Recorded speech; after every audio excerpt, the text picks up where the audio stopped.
सांगलीत मायक्का चिंचली यात्रेसाठी भाविक रवाना, बैलगाड्या सजवल्या.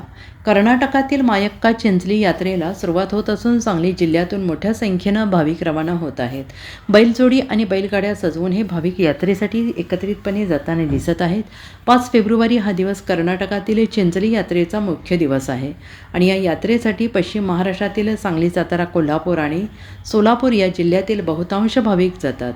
धनगर समाजासह बहुजनांचे श्रद्धास्थान असलेल्या चिंचली मायक्का देवीची यात्रा महाराष्ट्र आणि कर्नाटकाच्या सीमावर्ती भागात मोठ्या उत्साहात साजरी केली जाते.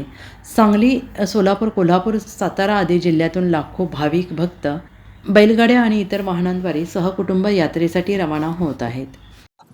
शिदा बाबू पाटील, गाव गोमेवाडी. चाललाय चिंचणी मायकाला चाललोय. आता पोहोचणार कधी? उद्या संध्याकाळी यात्रेचा मुख्य दिवस 5 तारखेला, गुरुवारी 5 तारखेला मुख्य दिवस. आता मतदान पण आहे लगेच 2 दिवसात. हा, मग पुन्हा येणार की मतदान बी करायला. काय परंपरा आहे बैलगाडी सजवून सजवून? हाय, पहिल्यापासून आमच्या वडिलापासून हे चालूच आहे. आम्ही धनगर समाजाचा आहे, जातो या. Bureau report, SPN Marathi, Sangli.